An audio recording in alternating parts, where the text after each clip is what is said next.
Buongiorno, ben ritrovati con Focus TG. Tensione a Udine per la partita Italia-Israele. Il perimetro dell'area sportiva dei Rizzi a Udine è zona rossa in vista di questa sfida di Nation League tra i due paesi. Sentiamo le ultimissime da Monica Nardini.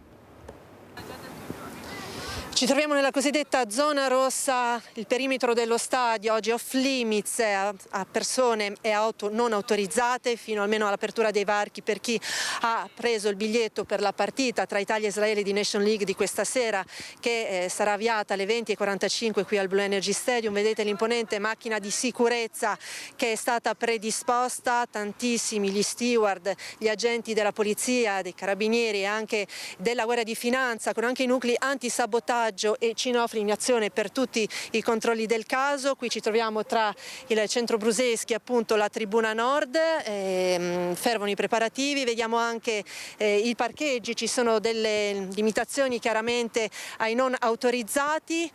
Qua, come detto, per la partita di questa sera è stato creato un doppio cordone di controllo, un doppio prefiltraggio. L'invito da parte delle forze dell'ordine già da giorni è per chi questa sera assisterà alla partita, acquistato uno dei tagliandi, sono quasi 12.000 i tagliandi venduti, distribuiti per questa partita, e di venire con un congruo anticipo proprio per superare tutte le varie fasi di controllo. Vediamo le transenne qua in via Candolini per tutta la giornata, già da ieri vietato l'accesso ai mezzi, alle persone, anche pedoni non autorizzate, controlli rigorosissimi. Chiaramente si guarda anche la situazione in centro città, dove nel pomeriggio ci sarà tra le 17 e le 19:30 una manifestazione pro-Palestina in cui sono attese tante persone. Sono state almeno una ottantina la realtà che già, come è stato detto, hanno aderito a questa iniziativa, un'iniziativa che partirà da Piazza della Repubblica e giungerà fino in Piazza 20 settembre. Anche qui grandissime le misure di sicurezza, con anche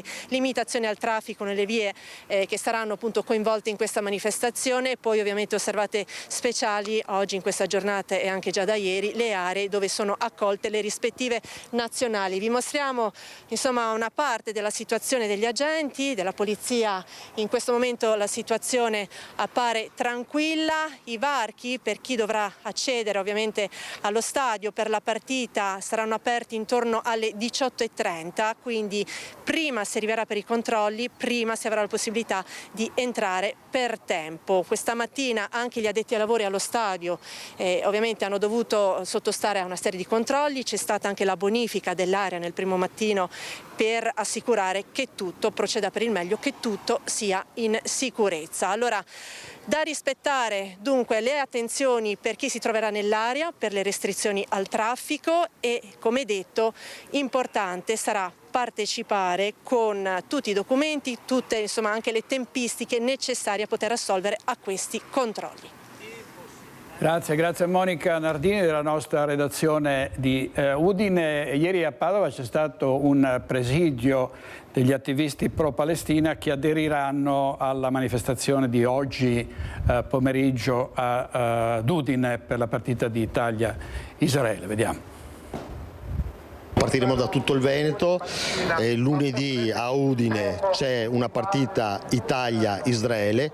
Noi crediamo che sia inaccettabile che in questo momento, di fronte a delle stragi che stanno avvenendo, ci sia una partita di calcio che possa far dimenticare lo sterminio che sta avvenendo sia in Palestina che in Libano. Saranno almeno un centinaio gli attivisti veneti pro-Palestina che partiranno per Udine aderendo alla manifestazione nel giorno in cui nel capoluogo friulano si giocherà la partita valida per la Nations League tra Italia e Israele. Noi chiediamo di fermare l'arroganza di uno Stato che crede di essere fuori dalle regole internazionali.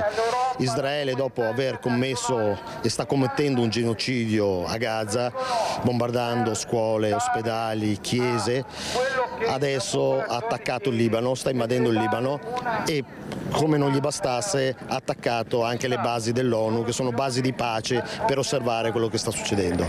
Gli attivisti rifiutano però l'etichetta di antisemiti. La loro protesta è contro il governo dello Stato di Israele, dicono. Noi non siamo assolutamente antisemiti, siamo contro lo Stato di Israele, siamo contro uno Stato sionista che applica l'apartheid. Nelle nostre fila non ci sono persone antisemite, perché i palestinesi stessi sono di origine semita, pertanto è un'assurdità dire che i palestinesi siano antisemiti.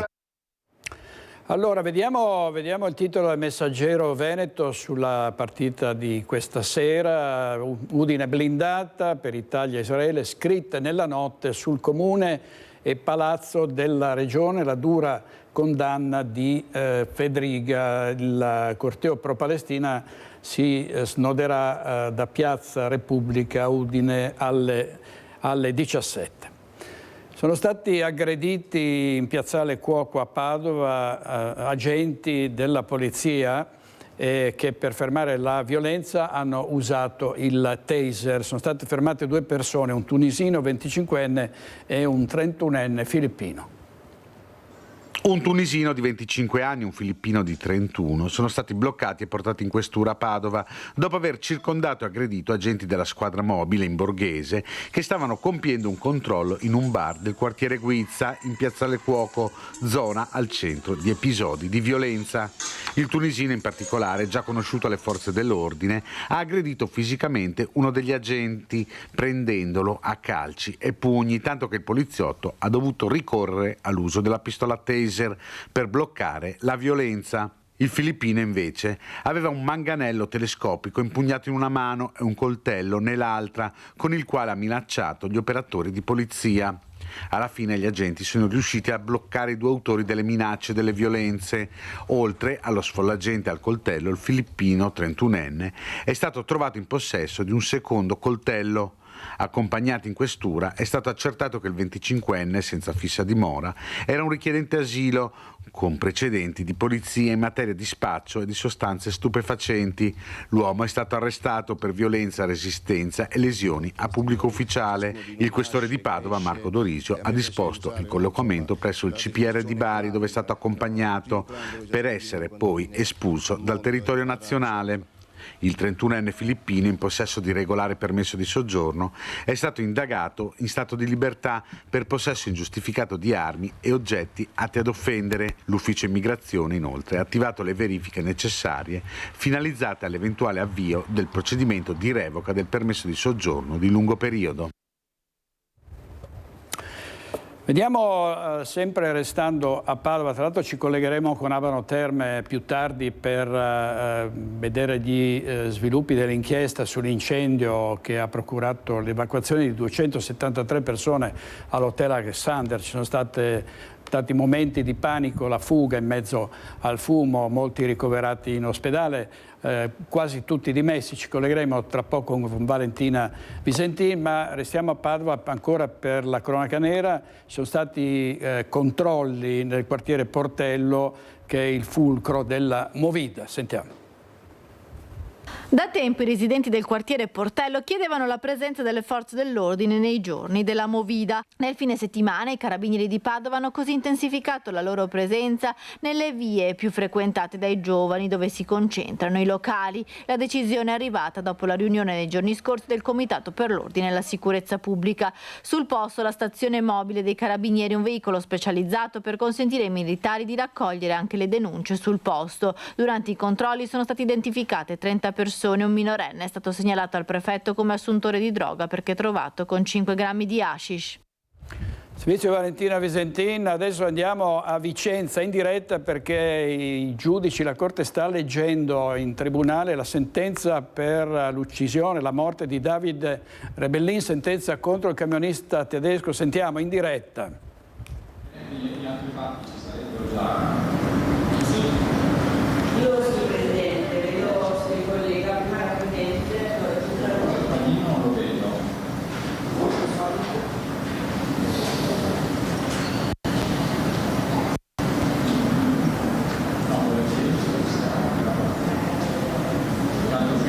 Stanno parlando piano.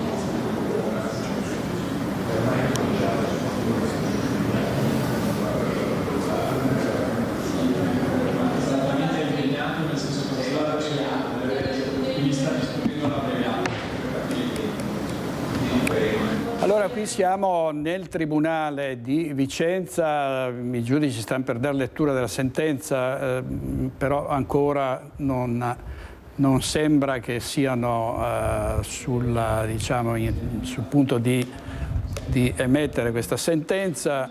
Vediamo allora, colleghiamoci con Valentina Visentin da Abano Terme, dove c'è stato uno spaventoso incendio che ha causato l'evacuazione di 273 clienti dell'albergo. Per fortuna tempestivi i soccorsi e gli interventi dei vigili del fuoco. A te, Valentina.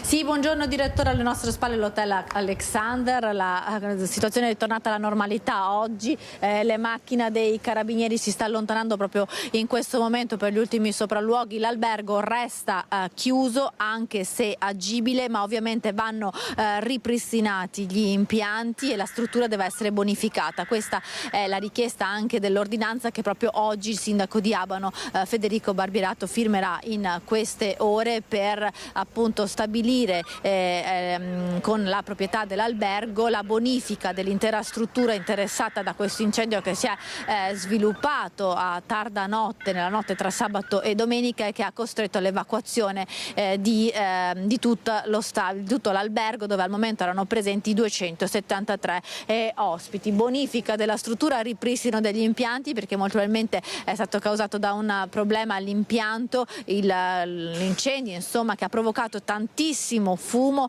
e proprio gli ospiti, una quarantina di ospiti è rimasta intossicata. Restano ricoverati al momento solo 3 persone che hanno riportato delle fratture dovute a delle cadute negli attimi ovviamente concitati dell'evacuazione, 91 invece gli ospiti che sono già stati trasferiti in altre strutture. Ma ricostruiamo i momenti di panico, insomma, quanto è accaduto nel servizio di Nicola Zanetti.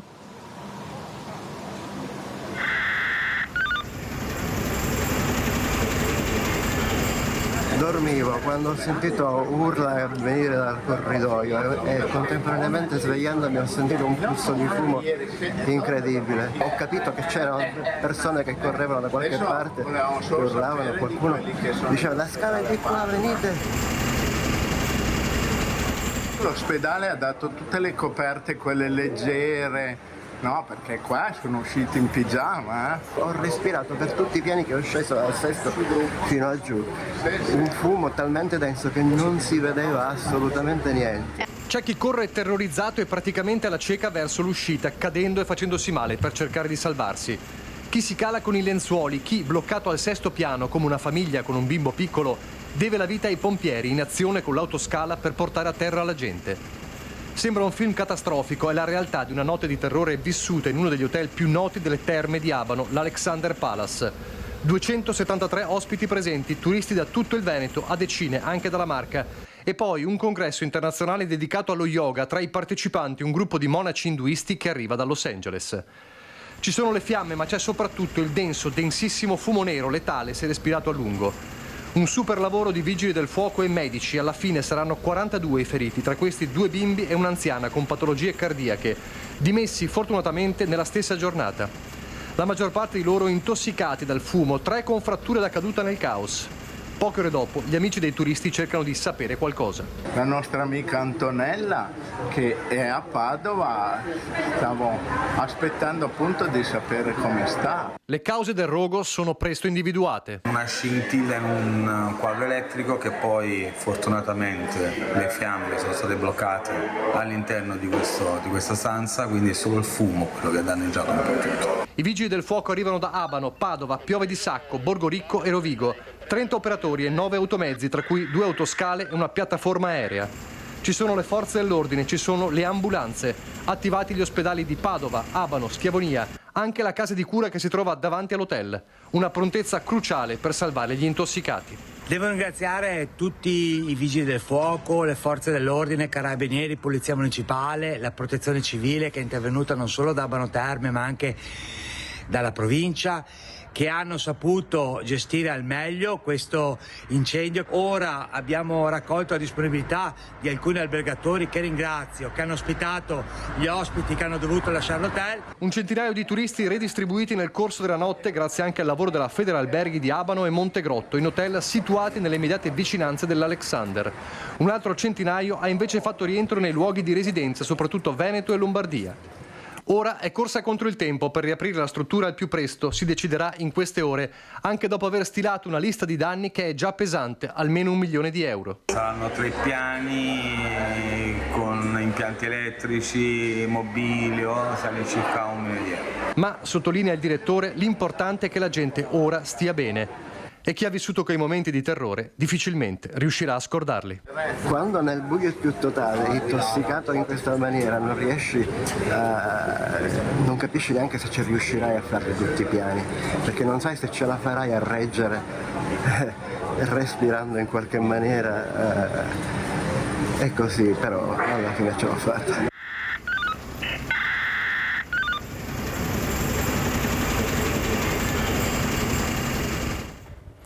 È imminente a Vicenza al Tribunale la sentenza del processo per la morte di Davide Rebellin, l'imputato Wolfgang Ricke, il camionista di 63 anni che il 30 novembre del 2022 a Montebello Vicentino travolse ed uccise il campione veneto di ciclismo. Il camionista tedesco inizialmente, subito dopo l'incidente, si fermò, ma poi ripartì per la Germania. Per questo il reato di omicidio stradale di cui è accusato Wolfgang Ricke è aggravato dalla fuga e per questo reato il pubblico ministero ha chiesto una condanna a 5 anni di reclusione che francamente ci sembrano pochi in relazione alla gravità di questo fatto e alla morte di un grande campione.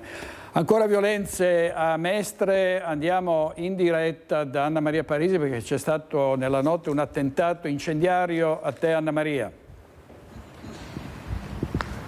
Sì, attentato incendiario nella notte di sabato con bombe Molotov esplose contro delle auto parcheggiate a Marghera, sembra per un regolamento di conti per questioni di droga e tossicodipendenza. Una giornata, quella di sabato, funestata anche dalle spaccate, con la spaccata con Tombino in una tabaccheria sempre a Marghera alle 5 del mattino e poco dopo alle 5:30 una spaccata in pieno centro a Mestre ai danni di una pasticceria, con i ladri che, non trovando contanti, sono fuggiti con torte e paste e bottiglie di vino. Con me l'assessore al commercio Sebastiano Costalonga. Buongiorno assessore. Buongiorno. Per il punto sulle attività del comune contro il crimine, partendo proprio dalle note vie dello spaccio della città di Mestre, con un'iniziativa che riguarda nuovamente via Piave. Prima di questo, assessore, diceva che imminente sarà anche il prossimo incontro in prefettura per quanto riguarda l'ordine e la sicurezza. Sì, dovrebbe essere imminente. Abbiamo bisogno dello Stato sicuramente al nostro fianco. È vero che questi episodi sono episodi che sentenziano, insomma, il fallimento dei buonisti che continuamente negli anni hanno cercato di difendere persone che sono criminali, perché lo spaccio è crimine e lo spaccio poi porta a fenomeni ben più gravi. Via Piave, noi con l'iniziativa che qui appunto abbiamo nella locandina, sono 3 domeniche, una domenica il 20 di ottobre, poi novembre e una dicembre. 17 novembre e 22 dicembre sono le 3 date dove ci rimpadroniamo di una via che, diciamo, all'opinione pubblica sembra essere diventata il Bronx. Non è vero, ci sono tante attività che lavorano, che vogliono continuare a fare il lavoro che facevano da sempre e noi dobbiamo essere lì al loro fianco. Chiuderemo tutta la via, la strada verrà chiusa dalle 10 del mattino fino alle 20 di sera, dove le persone si riappropriano della propria strada, del proprio territorio. È un modo per far sentire la presenza delle istituzioni, far presenza dei cittadini e cacciare chi delinque. Questa iniziativa vedrà tutta una serie di attività, e quindi le associazioni di categoria come il Goya, che sono ambulanti, sono lì al nostro fianco per aiutare chi ha le attività invece nella strada. Quindi veramente noi stiamo cercando di fare il possibile, ma è logico che le leggi devono essere cambiate e Nordio deve avere ancora più coraggio rispetto all'ultimo decreto che è uscito. Ancora più coraggio, perché dobbiamo eliminare quello che sono tutti quei fenomeni che sembrano piccoli, ma poi possono creare veramente grosse situazioni difficili, come è accaduto con l'omicidio del ragazzo che è intervenuto per uno scippo. Quindi le persone devono essere prese, messe in galera e devono rimanerci. Ecco, quindi negozianti come sentinelle della propria città, come prime sentinelle della propria città, per far sì che appunto il crimine venga almeno arginato, se non proprio debellato, e quindi famiglie, cittadini, tutti chiamati in tal senso a fare parte di questa grande sentinella, questo grande occhio verso la città e contro il crimine. Quindi da Mestre è tutto, grazie all'assessore Sebastiano Costalonga. Con le immagini di Sandro Ponchio la linea torna a te, direttore. Grazie Anna Maria Parisi e Sandro Ponchio, grazie molto ovviamente anche all'assessore. Vediamo ancora spaccio di droga a Vicenza, dove un pusher ha tentato di disfarsi di cocaina ed eroina che aveva nascosto nelle mutande, però è stato intercettato dalla polizia e le aveva nascoste inutilmente. Gli agenti delle volanti lo individuano in Viale Crispi a Vicenza mentre pedala in bicicletta. Lui è un nigeriano di 35 anni. Quando vede i poliziotti cerca di deviare, di cambiare strada, però non basta, perché la polizia non lo molla, gli va dietro, si avvicina. A quel punto, con una mossa fulminea, mette la mano negli slip e si disfa, buttandole a terra, di alcune bustine di plastica. Fermato e perquisito, gli agenti gli trovano 450 euro in contanti e 2 telefoni cellulari.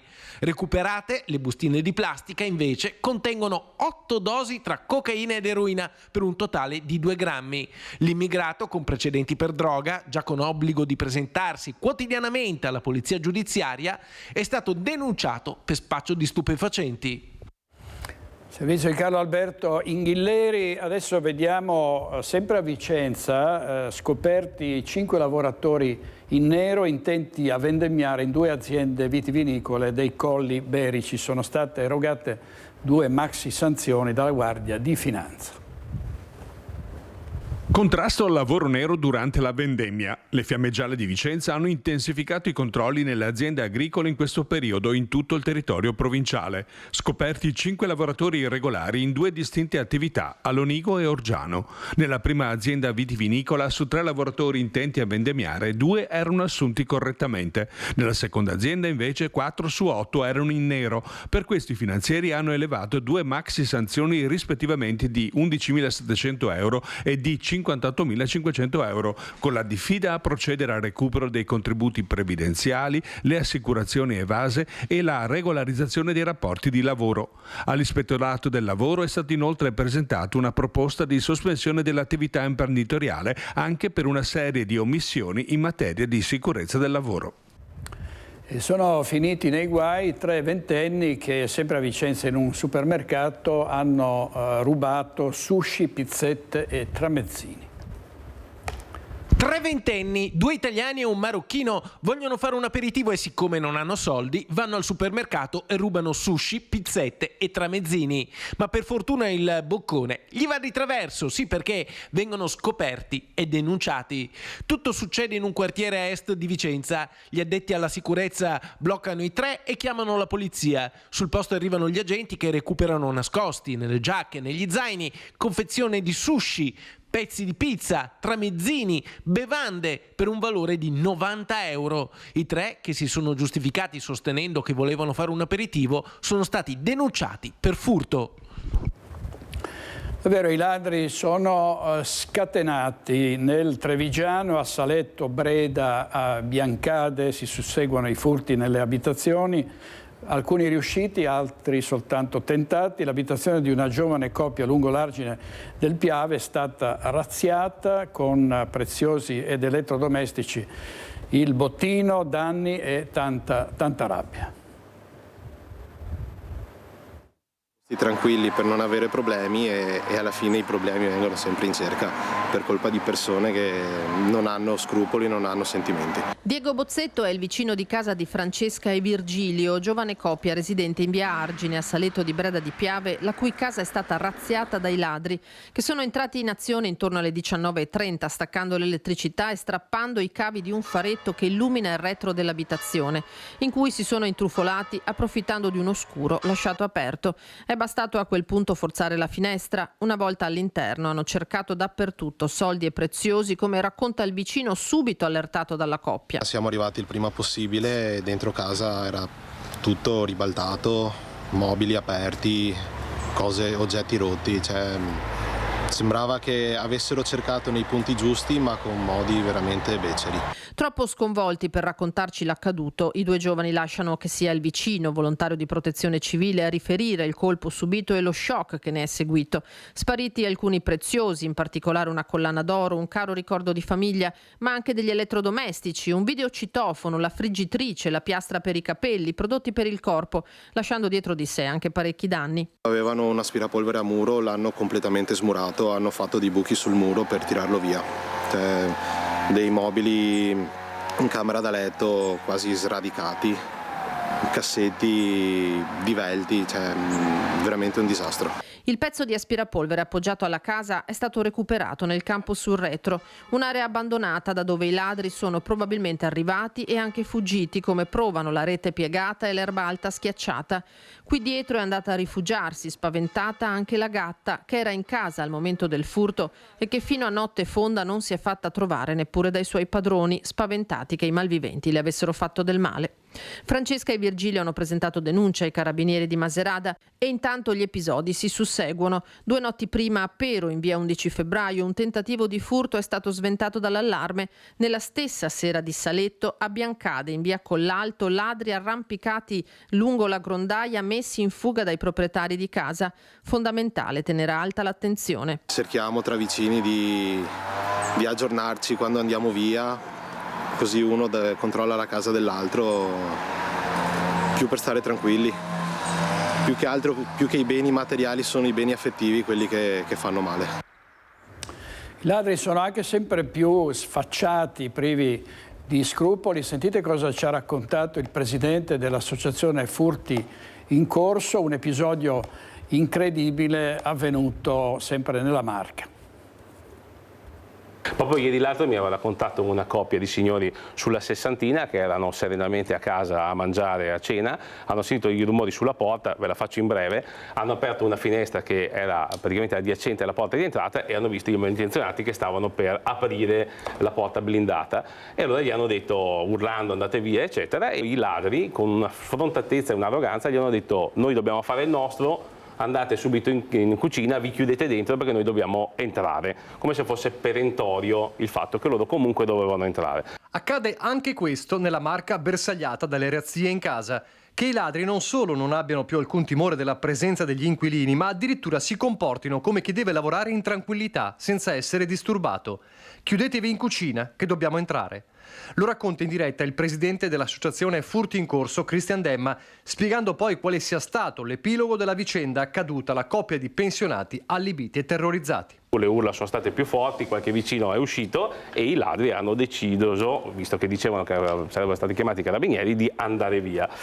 Ma in tono anche seccato, e quindi queste persone ora vivono col fatto di dire ma torneranno, mi faranno un dispetto, c'è anche il post furto mancato che crea agitazione. Un lavoro per obiettivi ormai sembra, no? Devo fare 10 furti a notte per riuscire ad arrivare al budget, scusate ma sembra che ormai sta diventando una professione a tutti gli effetti perché stanno diventando professionisti del furto e quindi sembra che non possano più fermarsi davanti a niente. Anche per questo, ribadisce Demma, è importante esserci domenica 20 ottobre dalle 10 alla manifestazione manifestazione organizzata dall'associazione in piazzetta Aldo Moro a Treviso e che vedrà presenti sindaci, esercenti e cittadini.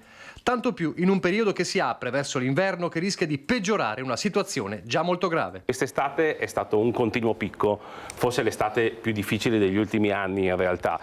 Io ho lanciato la mia previsione pessimistica, mi auguro sempre di sbagliare, ad oggi non mi è mai successo, ma mi auguro, perché io se sbaglio sono contento, che quest'anno sarà ancora peggio, quindi ci sarà sempre il picco quando cambia l'ora, perché è ovvio, cioè le tenebre ovviamente aiutano questi delinquenti, però abbiamo avuto un'estate molto difficile, cioè eravamo pieni di segnalazioni. Metterci la faccia per far capire che quelle che chiedono a gran voce un cambiamento non sono soltanto voci isolate. Bello anche che ci sia stata questa partecipazione molto importante di anche tanti sindaci e non solo di altre associazioni come l'associazione Oreca dei ristoratori veneti, piuttosto che dei sindaci di Treviso, di Roncade, di Ponzano, insomma tanti sindaci che vengono per incontrare i cittadini. Così tutti insieme per una volta almeno facciamo vedere che cittadini, sindaci, associazioni lottano tutti insieme per la stessa cosa, ovvero per più sicurezza, per richiedere certezza della pena e tutto quello che oggi si sente un po' vacillare come fiducia nelle istituzioni. Ci aspettiamo finalmente quello che dico sempre io, la coesione, che fino ad oggi è stata la cosa più difficile da fare, e poi un progetto di nuovo per il futuro dove finalmente tutti possiamo parlarci e andare avanti di man mano con tutti i comuni e farli in maniera sinergica, chiedendo alla prefettura più sicurezza e più certezze. Incredibile, i ladri che dicono ai proprietari dell'abitazione: no, scusate, stiamo lavorando, chiudetevi in cucina. Cosa da pazzi? Cosa da pazzi? Mettete d'ora in poi benvenuti, magari gli offrite anche un aperitivo, no, robe da matti, robe da pazzi. Dopo la denuncia all'autorità giudiziaria, anche uno visorale del questore di Treviso nei confronti di un quindicenne che il 9 ottobre scorso aveva minacciato e picchiato un ragazzino in centro per rapinarlo di 70 centesimi. Mercoledì scorso, insieme a un coetaneo, aveva avvicinato in centro a Treviso un ragazzino di 14 anni, intimandogli di consegnargli tutto il denaro che aveva con sé. Non contento dei pochi spiccioli ricevuti, lo aveva nuovamente minacciato, colpendolo con uno schiaffo. Ora il questore Alessandra Simone ha disposto nei confronti del baby rapinatore, un quindicenne, la misura di prevenzione dell'avviso orale, la cui applicazione avviene dunque nei confronti di soggetti sempre più giovani. Il ragazzo era stato subito identificato come uno dei due autori della rapina. La vittima, colpita al volto, era riuscita a scappare e a chiedere aiuto alla polizia, che era rapidamente risalita ai responsabili. Denunciato, sul quindicenne pende ora anche l'avviso del questore, che gli sarà notificato alla presenza dei genitori, con l'obiettivo di costituire un monito al rispetto delle leggi, ma anche un tassello sulla strada del recupero di ragazzi che si macchino di azioni così gravi. Andiamo avanti con gli incidenti, purtroppo non c'è fine alla serie di incidenti stradali con vittime di ogni età. In questo caso una 24enne che è rimasta coinvolta in un incidente, era in moto, sembrava che le sue condizioni non fossero gravi, poi è stata ricoverata e adesso è in rianimazione. È ricoverata in gravi condizioni in terapia intensiva al Cafoncello una giovane di 24 anni che pochi minuti prima della mezzanotte è rimasta coinvolta insieme a un giovane di 26 anni in un drammatico incidente in moto lungo la tangenziale di Treviso. Mentre si dirigevano verso Olmi, i due ragazzi hanno perso il controllo della moto che è andata a sbattere contro il guardrail. La ragazza è caduta rovinosamente sull'asfalto, ma le sue condizioni non sono apparse gravi, tanto che i soccorritori del SUEM 118, intervenuti sul posto insieme ai carabinieri, l'hanno trasportata in ospedale con traumi giudicati di media gravità. Una volta però al Cafoncello la situazione si è aggravata e la 24enne è stata ricoverata in rianimazione. La prognosi è riservata. Praticamente illeso invece il 26enne che era con lei. In mattinata il soccorso alpino delle Prealpi Trevigiane è intervenuto per un altro motociclista uscito di strada a Borgo Valbelluna in provincia di Belluno, caduto per una trentina di metri riportando un sospetto trauma alla gamba. È stato raggiunto e imbarellato, quindi i soccorritori lo hanno trasportato fino al rifugio Boz, dove è stato imbarcato nell'elisoccorso e portato in ospedale. Purtroppo c'è stato un grave lutto nel mondo del ciclismo, è morto ad Asiago un un ciclo amatore molto, molto conosciuto. Sentiamo il servizio della nostra redazione di Bassano. Un evento drammatico ha scosso gli europei di Gravelo ospitati sull'altopiano di Asiago. Un malore è stato fatale per Silvano Yanes, 69 anni, cicloamatore italiano molto noto soprattutto nel suo Trentino, ma capace anche di conquistare numerose maglie iridate master. L'uomo è caduto a terra dopo 3 chilometri del percorso, è stato immediatamente soccorso dal medico rianimatore, ma non c'è stato nulla da fare. Prima di dedicarsi al ciclismo, Yanes era stato un promettente calciatore con un provino anche per la Fiorentina, ma un infortunio al ginocchio lo aveva portato verso la bicicletta come parte della sua riabilitazione. Da quel momento la sua carriera in sella è decollata, diventando uno dei pionieri della mountain bike a livello nazionale. Tra strada e mountain bike, Yanes aveva vinto 10 mondiali, 5 titoli europei e 40 tricolori. È stato un professionista in tutto per tutto, in primis per la grande costanza negli allenamenti, spesso al fianco di campioni come Moser e Simoni.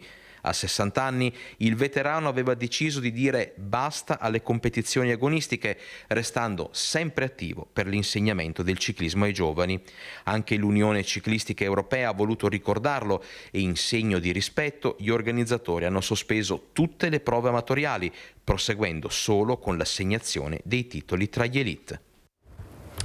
Minoranze a Bassano e Grappa attaccano il sindaco Nicola Finco, che sarà prossimamente ospite la sera a Focus. Vediamo di cosa si tratta, il servizio di Ferdinando Garavello. Uno staff da €500.000 in 5 anni basato su procedure che l'opposizione definisce quantomeno forzate e sulle quali i consiglieri di minoranza promettono battaglia. Il gabinetto del sindaco di Bassano, Nicola Finco, entra nel mirino della politica cittadina. La squadra è composta dal segretario particolare Matteo Celebrone e dal capo di gabinetto Angelo Macchia. Sotto la lente sono finite le carte relative alla creazione dei presupposti per l'assunzione a tempo determinato dei 2 componenti del gabinetto e qui l'opposizione riunita pone i primi dubbi. Ci sono contraddizioni di tipo tecnico, nel senso atti che dovrebbero essere conseguenziali, cioè fatti preventivamente rispetto a decisioni che invece, stando alla lettura dei protocolli, vengono fatti dopo. 1, la ricognizione sul personale disponibile, 2, il fatto che si possa assumere un pensionato di 68 anni come dipendente pubblico con un concorso pubblico. Sul curriculum di Macchia e sulle sue già dimostrate capacità nessuno della minoranza ha niente da dire, anzi, quel che lascia perplessi i consiglieri d'opposizione è la creazione di una struttura politica che per loro potrebbe pesare sulla parte amministrativa, creando un cortocircuito potenzialmente esplosivo per la macchina comunale. Al netto di questo c'è un elemento che però va sopra di tutto, che questa scelta, che è una scelta che secondo me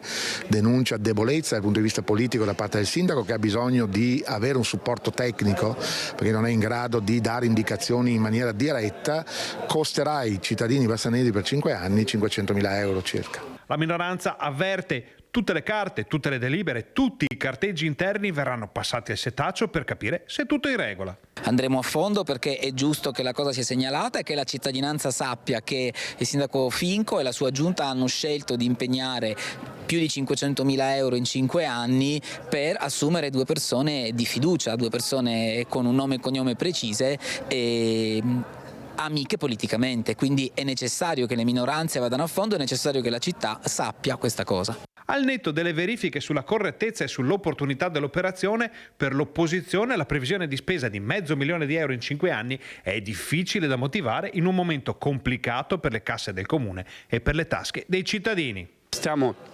investendo €500.000 per andare a pagare una struttura per aiutare un sindaco a fare il lavoro che lui è già pagato per farlo.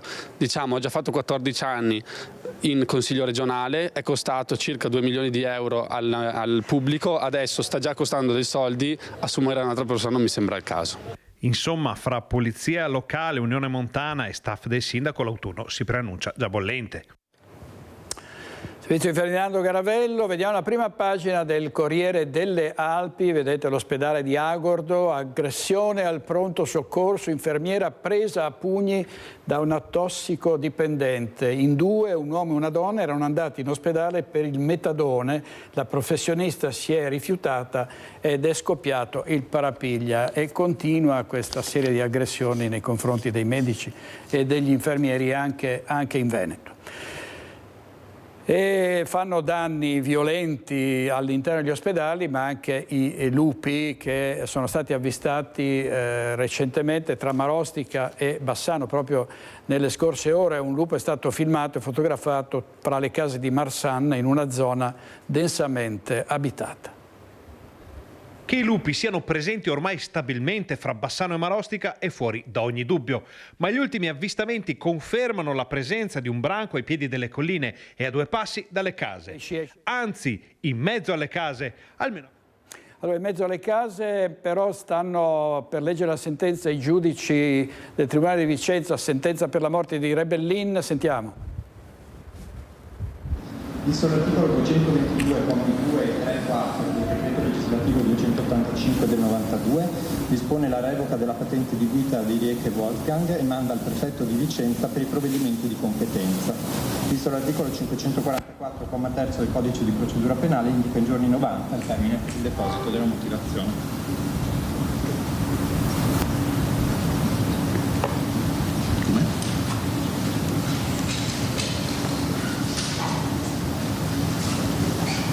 Grazie. Grazie Presidente.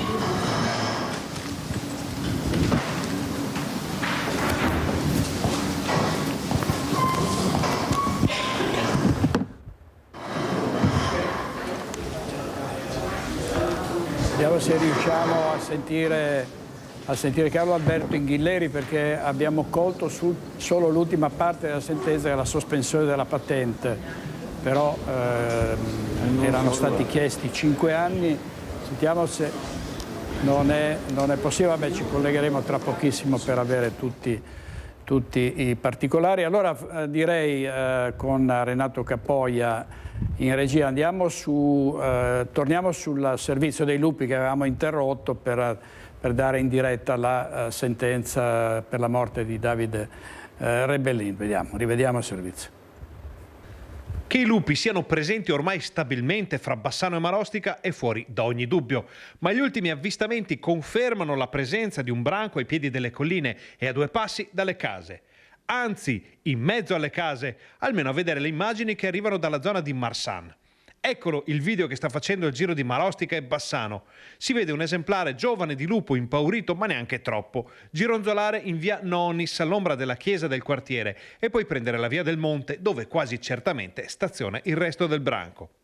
L'animale era forse sceso fra le case per cercare del cibo, ma è stato disturbato dalle auto e dalle persone che lo stavano riprendendo e fotografando. È un dato di fatto che ormai la situazione sta sfuggendo di mano, abbiamo sempre più segnalazioni e avvistamenti nel territorio comunale e sempre, soprattutto, più segnalazioni e avvistamenti nei pressi delle abitazioni.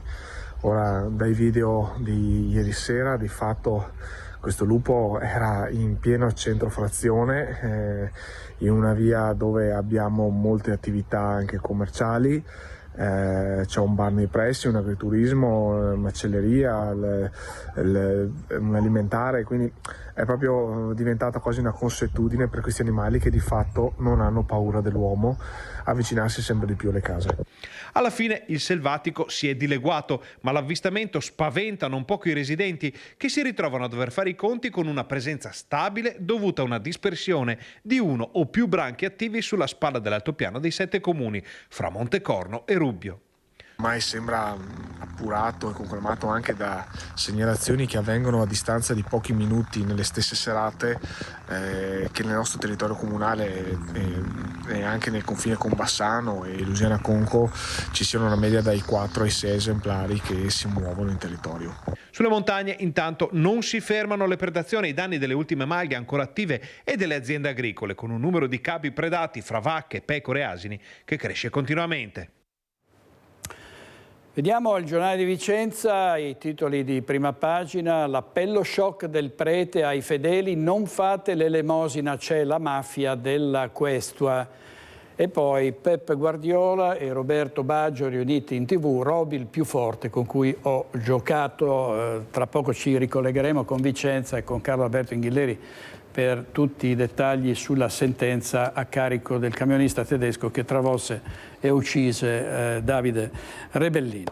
C'è stato un grave incidente sul lavoro questa mattina in Valdobbiadene, a Valdobbiadene in un cantiere per la costruzione di una abitazione privata. Un operaio 45enne del luogo è caduto accidentalmente da un'impalcatura. Scattato l'allarme, l'uomo è stato portato a Treviso con l'elisoccorso. Sul posto lo Spisal e i carabinieri. Anche sugli incidenti sul lavoro proprio non c'è tregua, incidenti sul lavoro ormai quotidiani, spesso anche mortali. Parlavamo prima degli incidenti sulle strade, c'è stato un convegno al Sant'Artemio in provincia a Treviso per così fare il punto sulla situazione della mancanza di un'adeguata sicurezza.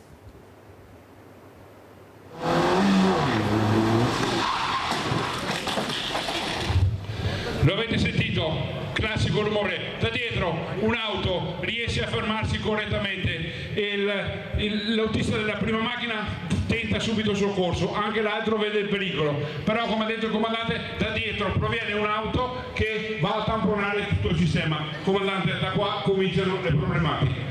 Un tamponamento tra più auto, un ciclista investito. Qui a Sant'Artemio solo una simulazione, ma purtroppo spesso è quello che realmente accade sulle nostre strade. È in questo momento che la macchina dei soccorsi si mette in moto. 118, vigili del fuoco, polizia stradale, carabinieri. Ma un ruolo fondamentale in questa fase la gioca chi è sul posto e chiama i numeri d'emergenza. La prima cosa da fare è mettere in sicurezza se stessi e mantenere la calma. A quel punto fornire alla centrale operativa tutte le informazioni necessarie all'intervento. La prima domanda che vi fanno è dove siete, la cosa importantissima soprattutto negli incidenti stradali. Dopodiché vi chiediamo alcune indicazioni macroscopiche di quelle che sono le condizioni del paziente.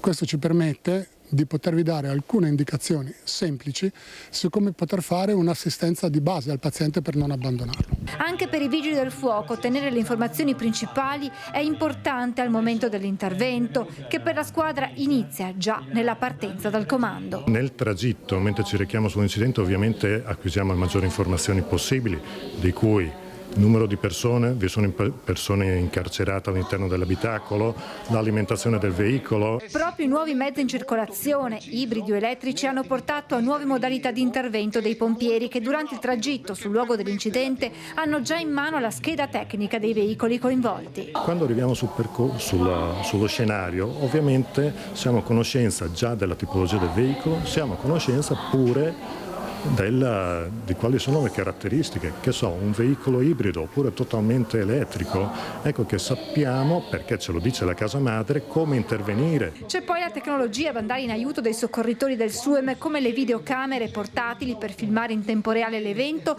ed entrare in comunicazione con la centrale operativa, e ancora un sistema di videoconferenza che permette di mettersi in contatto audio-video attraverso il cellulare di chi è sul posto. Per poter vedere realmente la situazione e di conseguenza potervi dare delle informazioni molto più precise, molto più accurate anche per poter fare un'assistenza di base al paziente. Allungare i tempi della chiamata alla centrale operativa con richieste inutili è uno dei primi comportamenti da evitare. Le vostre informazioni sono preziose. Se riuscite ad abbreviare il tempo di comunicazione di queste informazioni, per noi è il massimo dell'ottima organizzazione. È un'utilissima campagna di simulazioni shock, perché i ragazzi soprattutto devono capire quali sono le conseguenze di un incidente stradale. Adesso andiamo a vedere quali sono state le conseguenze della morte di Davide Rebellin a livello giudiziario. La sentenza appena emessa dal Tribunale di Vicenza, in diretta Carlo Alberto Inghilleri. Sì, buongiorno direttore, buongiorno a tutti i telespettatori. Siamo proprio davanti al Tribunale di Vicenza, dove è stata pochi istanti fa pronunciata la sentenza per il processo per la morte del campione di ciclismo Davide Rebellin, che ricordiamo che avvenne il 30 novembre del 2022 a Montebello Vicentino. A investirlo, a travolgerlo con il suo camion il tedesco Wolfgang Rieke, 63 anni, che è appunto l'imputato in questo processo. Mi trovo con l'avvocato Davide Picco, avvocato legale della famiglia Rebellin. Come commenta questa sentenza a 4 anni per Wolfgang Rieke e la revoca della patente? Sì, confermo, 4 anni di reclusione, revoca della patente per il camionista. Da parte nostra c'è sostanzialmente una presa d'atto di quella che è la decisione del Tribunale. Ci aspettavamo una pena superiore rispetto a quella che era stata proposta in sede di patteggiamento, che era di 3 anni e 11 mesi, una pena leggermente più pesante, ma ripeto, insomma, la nostra è una presa d'atto, in quanto insomma, parlare di soddisfazione in questi casi non si può, in quanto ovviamente, scusate la frase fatta, ma Davide Rebellin è deceduto. Ecco, ricordiamo tra l'altro che il camionista tedesco Wolfgang Rieke il 23 maggio di quest'anno è stato colpito da un ictus ischemico, quindi oggi non si trovava qui in aula ad ascoltare la sentenza, una sentenza che riguarda un'accusa di omicidio stradale aggravata dalla fuga. Questo perché quel maledetto 30 novembre del 2022, quando avvenne l'incidente, il camionista tedesco si fermò inizialmente, però poi dopo ripartì per la Germania. Ecco, quindi un omicidio stradale aggravato dalla fuga. Sì, confermo, ci sono proprio i filmati del ristorante La Padana che hanno ritratto il camionista, che subito dopo il sinistro si è fermato, poi ha fatto il giro del parcheggio, ha verificato quello che era successo e circa 10 minuti dopo se n'è andato. Ecco, Wolfgang Rieke, che si trovava agli arresti domiciliari nel Trevigiano quando è stato colto nel maggio scorso da ictus ischemico, da allora è ritornato in Germania e quindi oggi non era presente. C'erano invece i familiari di Davide Rebellin, la mamma, una nipote, però non hanno voluto assolutamente rilasciare alcuna dichiarazione. Forse per loro può farlo lei, avvocato? Sì, guardate, come vi ho detto, per loro è una presa d'atto, no? Nel senso che comunque quello che sarebbe stato, insomma, avrebbe reso giustizia relativamente, no, a Davide Rebellin, quindi loro hanno sempre tenuto un profilo basso come hanno fatto oggi, quindi sostanzialmente hanno preso atto della sentenza. Ecco, questa è la situazione. Dunque sentenza per la morte di Davide Rebellin, il camionista tedesco Wolfgang Rieke condannato a 4 anni e alla revoca della patente. Io ringrazio il legale della famiglia Rebellin, avvocato Davide Picco. Direi che qui dal Tribunale di Vicenza è tutto, la linea può tornare allo studio. Grazie molte a Carlo Alberto Inghilleri, che è responsabile della nostra redazione di Vicenza. Adesso andiamo invece direttamente a Treviso, in diretta da Lina Paronetto, perché continuano rapine, furti, aggressioni e quant'altro. A te la linea. Grazie direttore, buongiorno. Eccoci, siamo in diretta con Simone Merlo da Viale della Repubblica, dove si è verificata ieri pomeriggio una violenta rapina. Di fatto nasceva come un furto in questo store gestito da personale gentilissimo, devo dire, di nazionalità cinese. Ci hanno parlato prima, ma senza mostrare i volti, perché ci hanno detto purtroppo che già in passato hanno avuto degli episodi anche sgradevoli di persone che poi li hanno in qualche modo, insomma, hanno avuto delle conseguenze, ecco, da altri episodi, da altre denunce fatte, quindi hanno preferito mantenere l'anonimato. Sta di fatto che ieri 3 ragazzi, 3 giovani, non giovanissimi, non parliamo di baby gang, parliamo tra i 20 e i 30 anni, sono entrati qui, hanno cercato di rubare del materiale. Non era la prima volta, a quanto pare, che questi soggetti lo facevano, motivo per il quale il personale li ha tenuti d'occhio.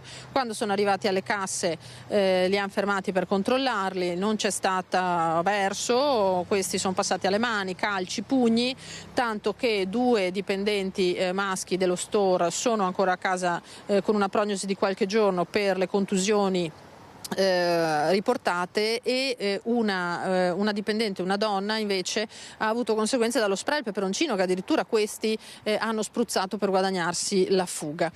Uno di loro, un 23enne a quanto pare di origini nordafricane, irregolare sul territorio nazionale, non ha fatto molta strada, 2 complici sono riusciti a scappare, questo invece è stato bloccato dalla polizia che lo ha arrestato per rapina aggravata, naturalmente poi anche dalla colluttazione, dalle botte, calci e pugni che ci sono stati, ed essendo irregolare sul territorio, il questore Alessandra Simone ha già disposto il suo trasferimento al CPR, al centro per il rimpatrio di Milano, e da lì l'espulsione verso il paese d'origine.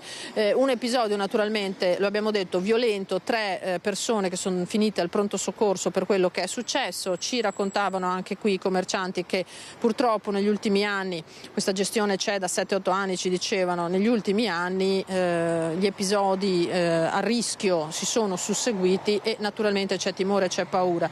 Dicevi bene, direttore, perché poi questo è stato l'episodio di ieri pomeriggio, ma poi ci sono stati anche alcuni furti, anche uno in pieno centro a Treviso, in un bar la notte di sabato. Non ci si ferma più davanti a nulla, anche se è centro città, parliamo di piazza Trentin e del caffè Teatro.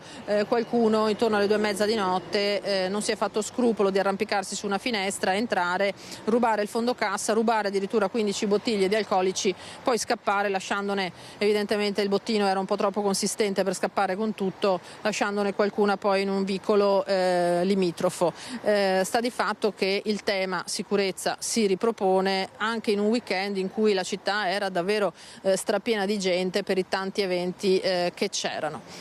Questo per ora da Viale della Repubblica. Con Simone Merlo restituisco la linea.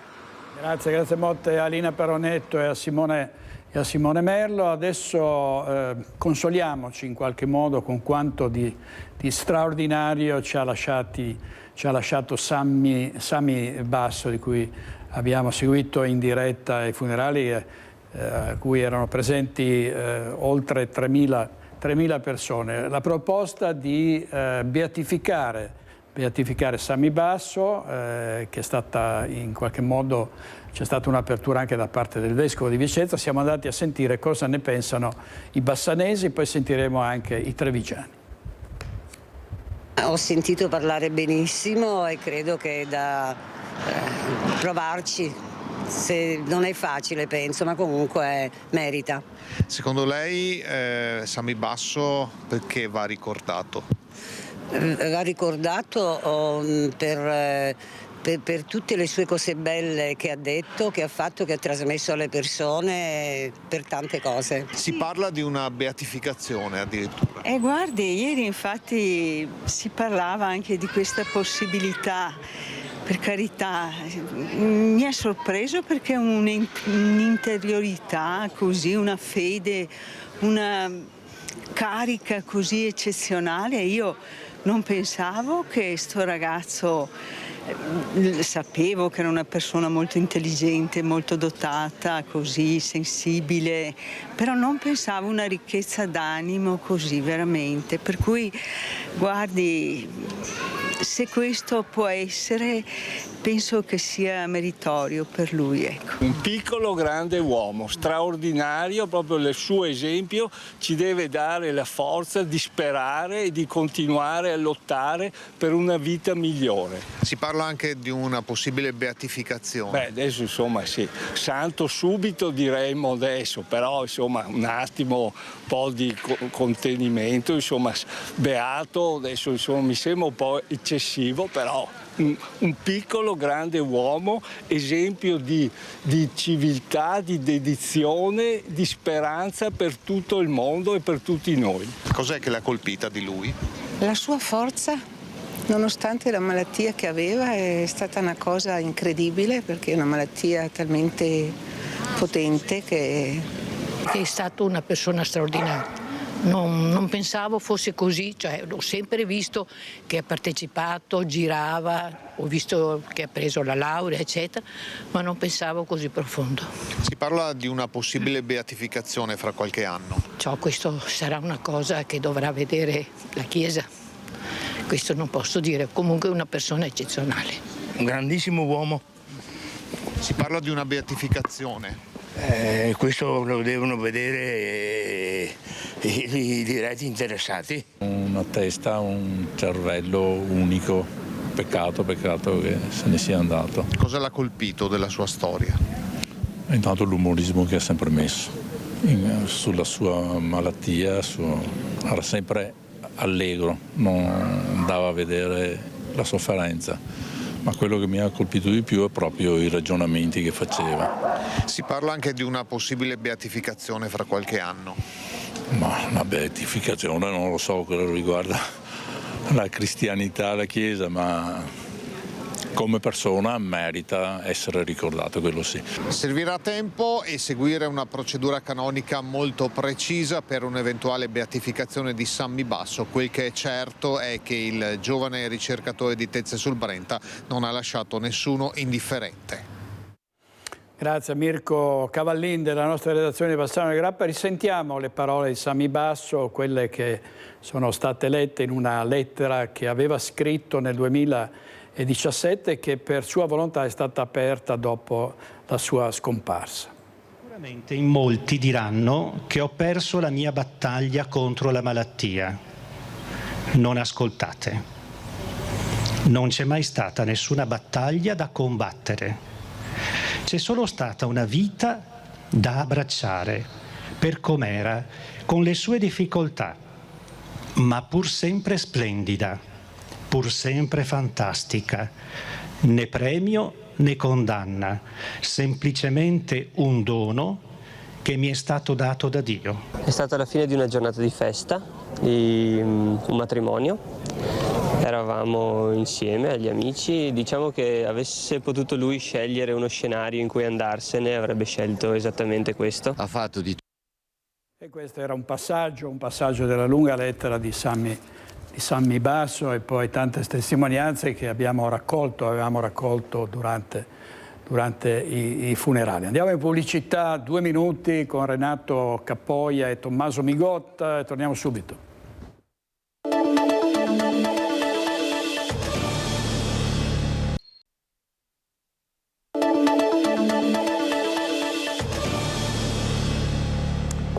Il governo ha annunciato tagli ai ministeri, anzi il ministro Giorgetti ha chiesto che i suoi colleghi diano delle sforbiciate alle spese superflue, ma tagli sono stati fatti anche per le regioni, per le province, per i comuni, c'è la rivolta dei sindaci.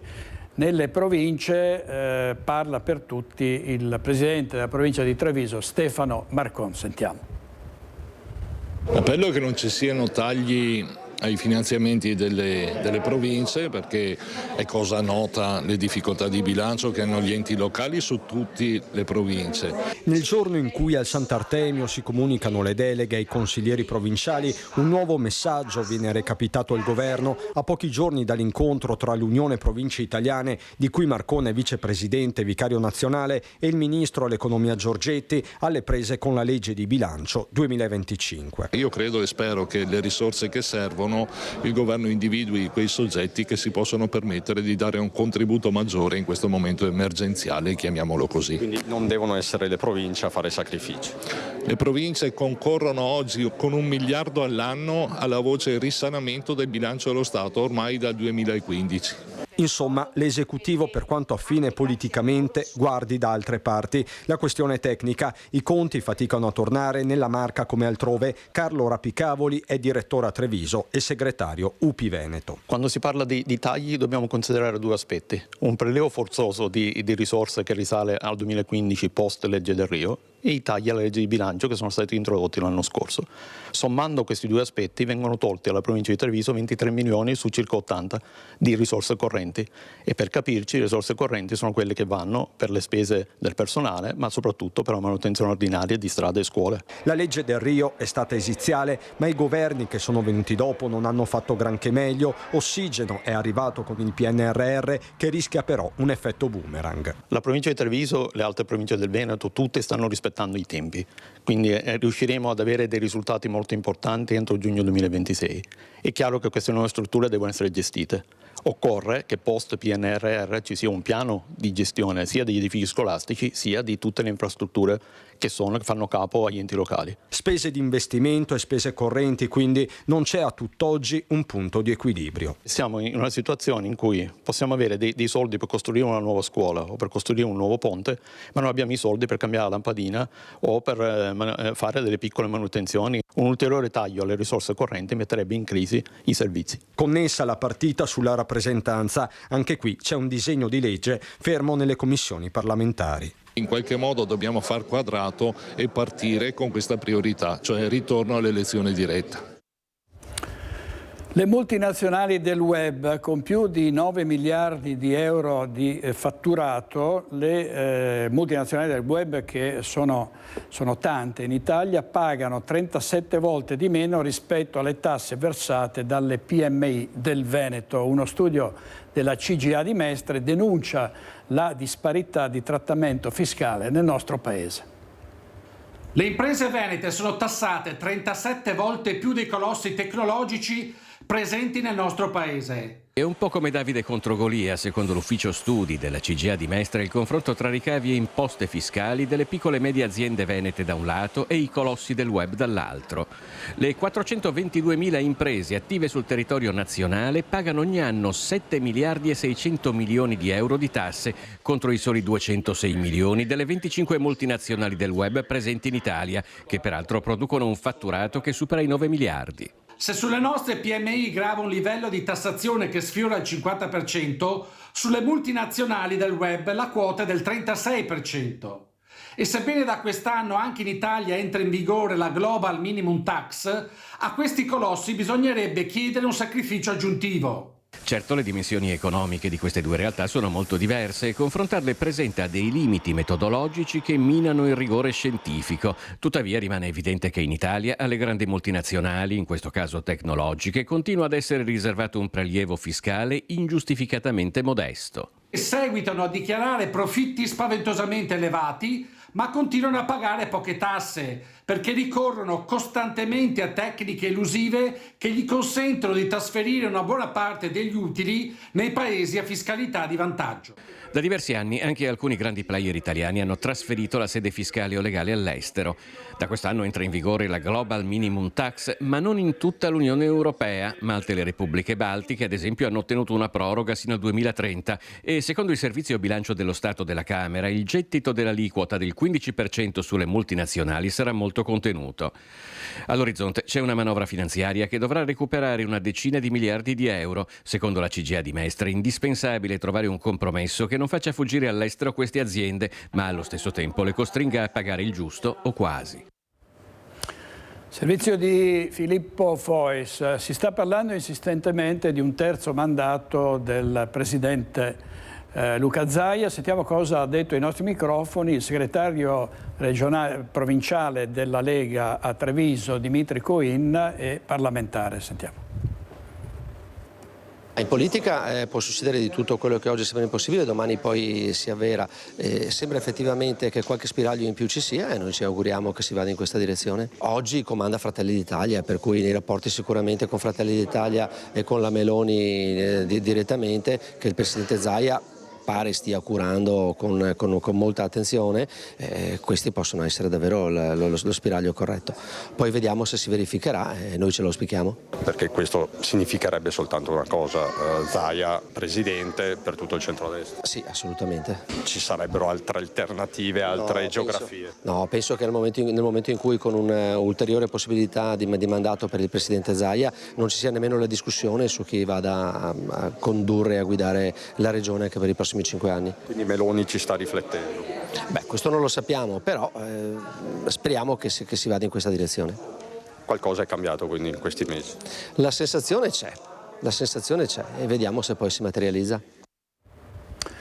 Allora, purtroppo, dicevamo prima, abbiamo dato la notizia della scomparsa di un campione del ciclismo e quindi il ciclismo è in lutto, un campione che è stato stroncato da infarto sull'altopiano di Asiago. Ci colleghiamo in diretta con Alex Giuliano. Buongiorno Direttore, hai riassunto correttamente quella che è stata una notizia drammatica che ha funestato il mondo del ciclismo e non solo, per la scomparsa di Silvano Yanes, 69 anni, ciclo amatore, stroncato da un infarto proprio agli europei di gravel che si svolgevano ad Asiago. Qui con noi c'è Filippo Pozzato, che oltre a essere un grandissimo campione di ciclismo è anche l'organizzatore della manifestazione. Lui ieri era presente e quindi lasciamo che siano le sue parole a raccontarci, Filippo, che cosa è successo ieri, come sono stati vissuti quei minuti interminabili in cui si è cercato anche di rianimare Silvano Yanes senza esito positivo, purtroppo. Ma sì, ieri purtroppo per noi è la prima volta che succede, quindi ero anche un po' alle prime, tra virgolette, brutte esperienze di questo genere, ero un po' in difficoltà anche su cosa fare o cosa non fare. Noi eravamo organizzatori insieme a Fiandre Classic ieri, e quando il dottore ha informato il direttore di corsa ha chiamato, prima persona che ha chiamato sono stato io, sono corso subito sul posto insieme anche al presidente Enrico Dalle Case di UAEC, quindi dell'Unione Ciclistica Europea. E siamo stati lì e ho parlato subito con i rianimatori, e che fortunatamente, ecco, una cosa che noi siamo tranquilli da questo punto di vista è che oltre alle leggi italiane, che sono molto più all'avanguardia di quelle delle altre parti del mondo, noi anche come organizzazione abbiamo sempre cercato di tutelarci al 110%, non al 100%. Avevamo 4 rianimatori in moto, 4 ambulanze con i rianimatori, quindi 8 in totale su tutto il percorso, e fortunatamente il rianimatore era a 20 metri dalla caduta, l'ha visto cadere, e quando sono arrivato mi ha detto che ha provato a rianimarlo per 35 minuti, non ha mai dato un segnale, e ha detto sarò intervenuto 35-40 secondi dopo la caduta, dopo che l'ha visto cadere. Quindi ecco, da quel punto di vista siamo tra virgolette tranquilli. Quello che dispiace prima di tutto per la persona e per la famiglia. Ecco, la cosa che io premevo ieri, io ero lì proprio sul posto, e quello che ho insistito un po' con le forze dell'ordine era di chiamare, comunque avere il nulla osta da parte del pubblico ministero per poter informare la famiglia, perché l'ultima cosa che avrei voluto è che venisse fuori la notizia prima che la famiglia lo sapesse. Quindi un po' una situazione per me di disagio, perché comunque era la prima volta, un po' inesperto su questo, ma quello che ho cercato di rassicurarmi, ecco, che la moglie fosse informata. Appena la moglie è stata informata abbiamo dato la notizia. Ecco. Sicuramente non sono stati dei bei momenti, perché comunque sono stato lì per 3 ore finché non hanno potuto spostare la salma e portarla poi all'obitorio. Quindi ecco, non una bella esperienza, e dispiace perché comunque dopo arriva tutto in secondo piano. Nel campionato europeo sicuramente hanno fatto una bellissima cosa con il comune di Asiago, però quello che abbiamo voluto far noi è stato quello di tenere le premiazioni sottotono, premiare solamente i professionisti senza suonare gli inni, come è stato fatto un po' al mondiale. Ecco, noi a differenza abbiamo voluto fermare tutta la parte amatoriale, è stata una decisione mia insieme all'Unione Europea di ciclismo e a Fiandre Classic. Ci siamo confrontati per 3 minuti, e quello che io ho detto, che secondo me era giusto per il rispetto della persona, fermare tutto quanto. Penso fosse il minimo che potevamo fare in una situazione così. Ecco, direttore, in chiusura ricordiamo Silvano Yanes, 69 anni, da quasi 10 anni, da quando insomma ha compiuto i 60 anni, aveva tirato i remi in barca, diciamo, per quello che riguarda l'impegno agonistico, ma non aveva mai fatto mancare il suo sostegno per la promozione del ciclismo tra i giovani e per partecipare anche a manifestazioni sporadiche, come in questo caso è successo ad Asiago.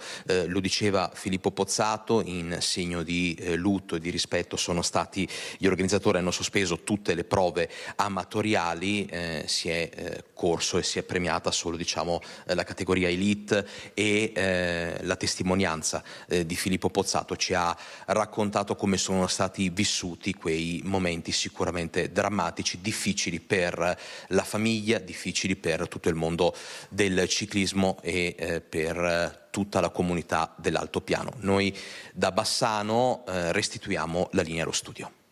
Grazie molte ad Alex Giuliano e a Renzo Rigon per la parte tecnica.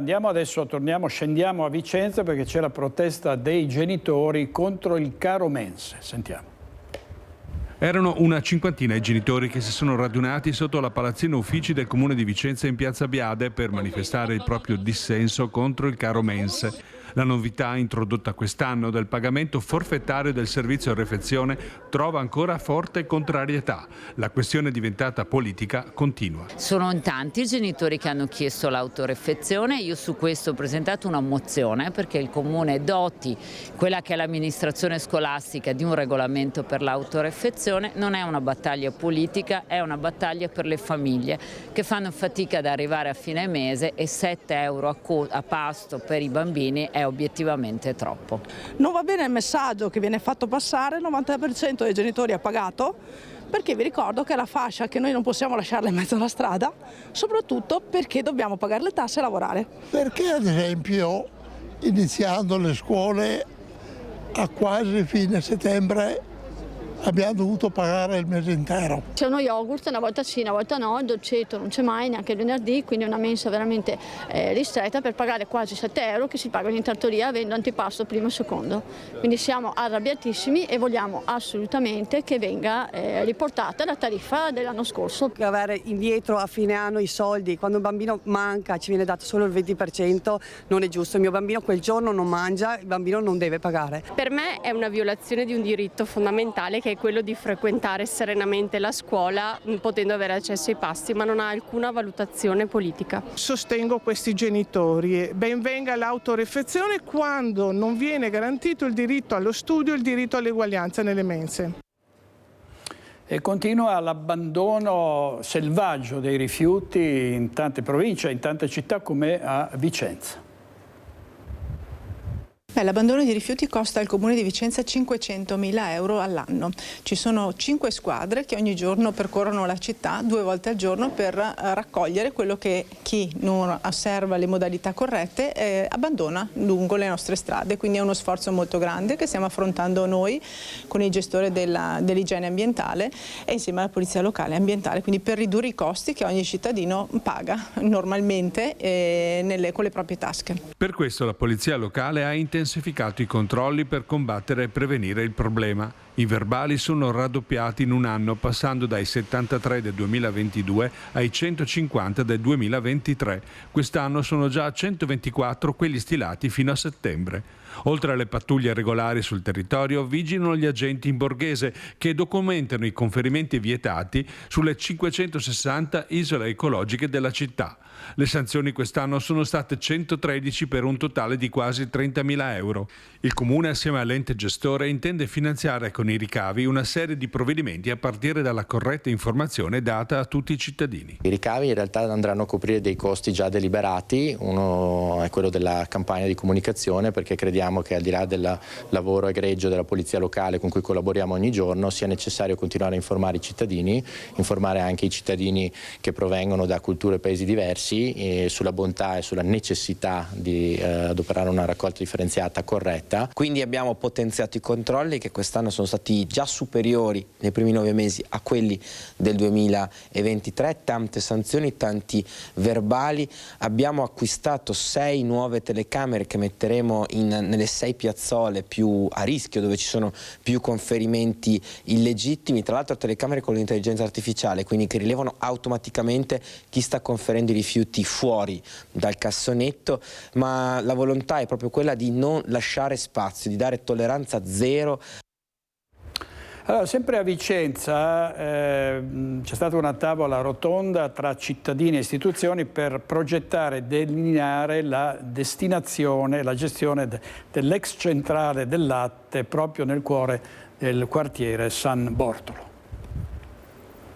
La centrale delle idee. Il titolo è tutto tutto un programma, raccogliere visioni, intuizioni, suggerimenti per disegnare il futuro dell'ex centrale del latte. Siamo nel cuore del quartiere San Bortolo a Vicenza e l'edificio è stato recentemente ristrutturato. Le architetture avveniristiche suggeriscono spazi aperti, anche in verticale.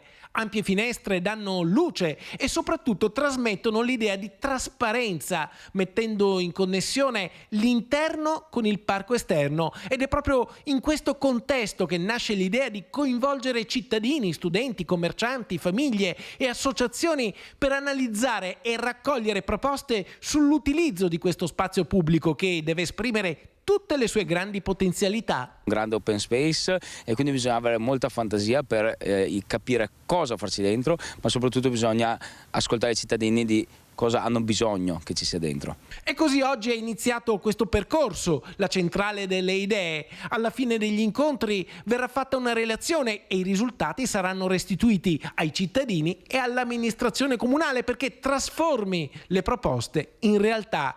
Ovviamente questi sono spazi che devono essere valorizzati e fatti vivere il più possibile e chi partecipa a questa raccolta di idee promuove questa attività. È un percorso partecipato, è un percorso comune che finalmente farà emergere necessità, bisogni, ma anche aspirazioni e volontà di collaborazione. Adesso è importante che non diventi una cattedrale nel deserto, ma possa essere riempito di idee e di contenuti. Insomma, la direzione è quella giusta, magari noi continueremo a informarci e seguire questo percorso che è iniziato, molto interessante. La potenzialità di luoghi come questi, anche così grandi e che possono offrire tanto, è proprio quello di poter mescolare i diversi target, metterli in relazione, offrire occasioni di incontro perché siano proprio motori per la comunità, per cui assolutamente sì, è una sfida molto importante e una bellissima opportunità. Siccome abbiamo fatto una battaglia ventennale come quartiere, no? Volevamo capire che tipo di spazio avremmo avuto anche come quartieri limitrofi, ecco. Invece mi sembra che stia diventando uno spazio cittadino. Io sono tra quelli che credono che questa realtà, questo posto possa avere un bel futuro, la città ne ha bisogno. Ha fatto sosta anche a Bassano del Grappa il treno della salute dei medici per l'Africa, con l'Africa QAM, di quel direttore Don Dante Carraro. Vediamo. Ci sono delle persone fragili che non riescono a raggiungere effettivamente le prestazioni sanitarie di cui hanno bisogno, quindi noi liberamente offriamo la possibilità a tutti, indistintamente, perché questo è un progetto equo ed inclusivo, quindi chiunque vuole salire a bordo noi lo accogliamo ad ingresso libero, gratuito e senza nessuna prenotazione e può fare gli screening con i nostri specialisti. Con questo spirito gli ideatori dell'iniziativa Il Treno della Salute vogliono essere un servizio complementare, non alternativo alla sanità pubblica nazionale. Nel convoglio fermo al binario 4 della stazione di Bassano del Grappa, i medici con l'Africa QAM hanno effettuato screening sanitari gratuiti, come la misurazione di glicemia, pressione, elettrocardiogramma ed altro, per la valutazione dello stile di vita dei pazienti, che tornano. La mia esperienza è stata buona, ho fatto tutti gli esami, ho fatto esami del sangue, colesterolo, roba del genere e penso che sia una cosa buona, insomma, ecco, da fare spesso, insomma, diciamo, visto i tempi che corrono. Senza liste d'attesa? Certo. Dobbiamo prenderci cura di noi stessi e anche per rispetto degli altri, insomma, ecco. Lei è già stata in qualcuno degli ambulatori, com'è la sua esperienza? Buona, ottima, sì. Abbiamo trovato ieri un'aritmia cardiaca, il paziente stava bene in realtà, però è stato inviato in ospedale per accertamenti e adesso si vedrà il da farsi. Circa un centinaio al giorno i bassanesi che si sono presentati ai vagoni speciali. L'abbinamento Treno Salute si conferma vincente per promuovere la prevenzione per questa iniziativa giunta alla 6ª edizione. È un abbinamento molto innovativo secondo me ed è molto bello, ci permette di muoverci, quindi noi giriamo 11 città della regione Veneto, riusciamo quindi a coinvolgere un bacino molto ampio, oltre appunto alle persone che vengono a bordo per farsi gli screening, noi accogliamo anche le scuole primarie, quindi le classi dalla prima alla quinta e offriamo dei laboratori, parliamo di Africa, quindi facciamo conoscere l'Africa, chi siamo noi medici con l'Africa QAM e poi in collaborazione con Coldiretti e con i dipartimenti di prevenzione insegniamo ai bambini l'importanza di un'alimentazione sana e del movimento. Certo che sì, il miglior medico non ha un camice, si chiama dieta, e quindi regolamentare l'alimentazione, misurandola vuoi come quantità, vuoi come qualità, visto che abbiamo perso la stagionalità ovviamente della parte alimentare, è importante perché tutte le persone hanno il loro metabolismo. Un minuto di pubblicità, torniamo subito.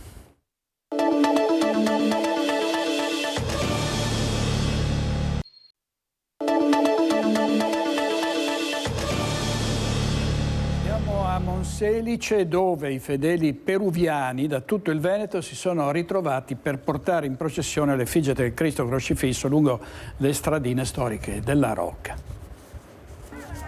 Un legame che unisce Lima con Monselice, quello che si rinnova ogni anno ad ottobre nella città della Rocca, dove la comunità peruviana organizza la tradizionale processione con l'effigie con il Cristo crocefisso, conosciuto come Cristo de los Milagros, il Signore dei Miracoli. Domenica, dopo la messa nel Duomo Vecchio, balli tradizionali e la processione lungo la strada delle 7 chiesette, a cui hanno partecipato anche tanti monselicensi, oltre alla comunità peruviana arrivata da tutto il Veneto. Abiti tradizionali, bianchi e viola anche per i bambini, protagonisti della giornata, a cui spetta il compito di donare fiori all'effigie che è stata portata in processione fino alla piazza centrale, dove alla fine è stato fatto volare un rosario creato con palloncini. È stato presidente della Biennale di Venezia fino all'anno scorso. Oggi Roberto Cicutto è entrato a far parte del Consiglio di amministrazione del Locarno Film Festival. Un veneziano di spicco arriva nella governance del Locarno Film Festival. È l'ex presidente della Biennale di Venezia Roberto Cicutto, veneziano di nascita, che ha guidato la Biennale nel quadriennio 2020-2024 ed ora entra a far parte del Consiglio di amministrazione del Locarno Film Festival. Poco più di un mese fa ospita la Mostra Internazionale d'Arte Cinematografica di Venezia, al fianco del suo amico e successore Pietrangelo Buttafuoco. Cicutto aveva assicurato che non si sarebbe cimentato in ruoli istituzionali per godersi un po' di meritato riposo. Invece è giunto il colpo di scena. D'altro canto, se il mondo del cinema chiama, un inimitabile produttore cinematografico come lui e un nobile servitore delle istituzioni non poteva non dare il proprio contributo culturale e manageriale. Così si era raccontato Cicutto in un'intervista per le nostre reti in esclusiva durante un bilancio nel febbraio scorso, a chiusura del suo quadriennio alla guida della Biennale di Venezia. Per me è stato ovviamente bellissimo, interessante, una grande esperienza oltre che professionale, umana. Ricordiamoci che sono arrivato una settimana prima del lockdown, non ci siamo mai fermati, ho trovato una macchina che funzionava straordinariamente bene. Lascio un po' come Baratta aveva lasciato a me, una biennale assolutamente efficiente e coraggiosa nella struttura operativa, con delle grandissime professionalità e con una situazione patrimoniale e finanziaria solida. Così Roberto Cicutto dal 6 al 16 agosto 2025 sarà nel nuovo consiglio di amministrazione del Locarno Film Festival per la 78esima edizione della Kermesse cinematografica.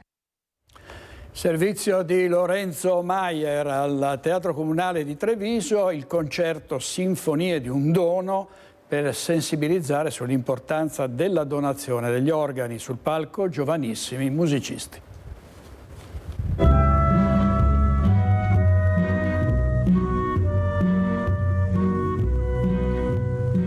Sinfonie di un dono, quel dono che può salvare tante vite. Questo è il messaggio lanciato dal palco del Teatro Comunale di Treviso attraverso la magia della musica portata in scena dall'orchestra Giovani Musicisti Veneti, ragazzi tra i 12 e i 17 anni, per trasmettere ai propri coetanei l'importanza della donazione degli organi. Sopra il palco mettere ragazzi giovani che si impegnano a sensibilizzare queste tematiche, secondo noi può essere utile anche dall'altra parte assistere ad uno spettacolo del genere proprio condotto da giovani talenti.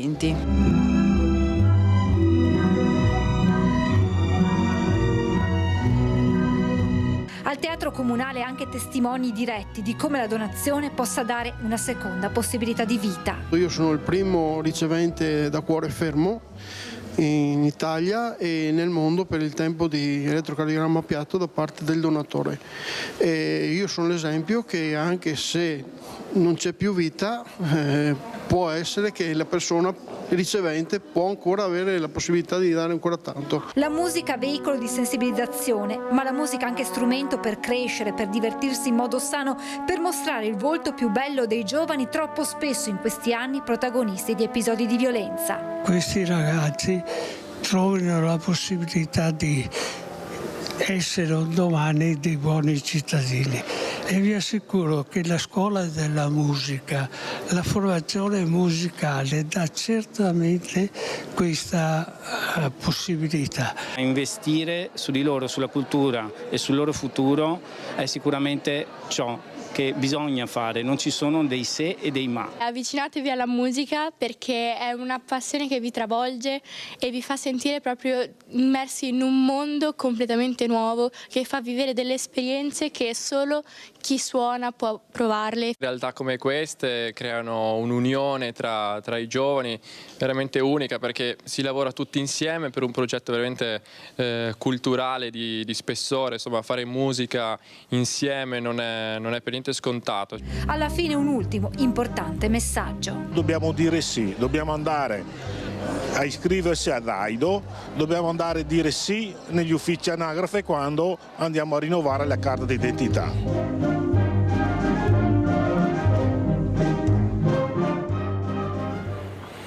È un bel concerto in cui era coinvolta direttamente Mirella Tuzzato di Sveglia Veneti. Vediamo un titolo sulla notizia che vi abbiamo dato in diretta poco fa dal Tribunale di Vicenza, la morte di Davide Rebellin, condannato a 4 anni, il camionista tedesco che lo ha travolto e ucciso. È tutto per oggi, grazie in regia a Renato Capoi e a Tommaso Migot. Ci vediamo stasera a Focus alle 21:15. Buona giornata.